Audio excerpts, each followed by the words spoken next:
தீபாவளி திருநாளை முன்னிட்டு அனைத்து அரசு பொதுத்துறை நிறுவனங்களில் பணிபுரியும் சி மற்றும் டி பிரிவு தொழிலாளர்கள் மற்றும் பணியாளர்களுக்கு 10 விழுக்காடு வரை போனஸ் மற்றும் கருணைத் தொகை வழங்கப்படும் என்று மாண்புமிகு தமிழக முதல்வர் அறிவிப்பு.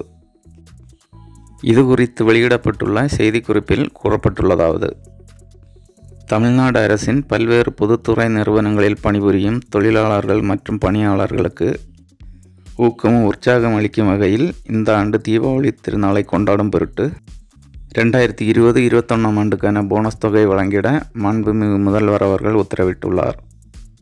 கோவிட் தொற்று காரணமாக பொருளாதார விளைவுகள் அரசின் நிதி நிலைமையை பாதித்திருந்த நிலையில் அதிகமான எண்ணிக்கையில் தொழிலாளர்கள் பணிபுரியும் அரசு நிறுவனங்களான தமிழ்நாடு அரசு போக்குவரத்து கழகம், தமிழ்நாடு மின் உற்பத்தி மற்றும் பகிர்மான கழகம், தமிழ்நாடு நுகர்வோர் வாணிபக் கழகம், தமிழ்நாடு தேயிலை தோட்டக் கழகம் மற்றும் பல நிறுவனங்களின் வணிகம் மற்றும் செயல்பாடுகள் பாதிக்கப்பட்டுள்ள போதிலும் அரசு நிறுவனங்களில் பணிபுரியும் தொழிலாளர்களின் குடும்ப நலனை கருத்தில் கொண்டு அனைத்து தொழிலாளர்களுக்கும் தொடர்ந்து முழு மாத ஊதியம் வழங்கப்பட்டுள்ளது.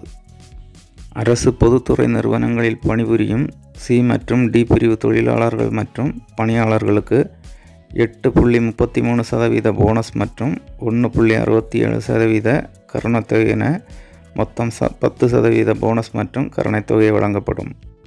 இதனால் போனஸ் பெற தகுதியுள்ள நிரந்தர தொழிலாளர்கள் போனஸ் மற்றும் கருணைத் தொகையாக ரூபாய் 8,400 பெறுவர். மொத்தத்தில் தமிழ்நாடு அரசின் பொதுத்துறை நிறுவனங்களில் பணிபுரியும் 2,87,250 தொழிலாளர்களுக்கு 216 கோடியே 38 லட்சம் ரூபாய் போனஸ் மற்றும் கருணைத் தொகையாக வழங்க மாண்புமிகு முதல்வர் அவர்கள் உத்தரவிட்டுள்ளார். இவ்வாறு அந்த செய்தி குறிப்பில் குறிப்பிடப்பட்டுள்ளது. ஓகே நண்பர்களே, இந்த வீடியோ பிடிச்சிருந்தால் லைக் பண்ணுங்கள், ஷேர் பண்ணுங்கள், உங்கள் எக்ஸ்பீரியன்ஸை கமெண்ட் பண்ணுங்கள். இந்த சேனலை இதுவரை சப்ஸ்கிரைப் பண்ணாதவங்க சப்ஸ்கிரைப் பண்ணி பெல் ஐக்கானையும் ப்ரெஸ் பண்ணுங்கள். ஆதரவளிக்கும் அனைத்து நண்பர்களுக்கும் நன்றி, வணக்கம்.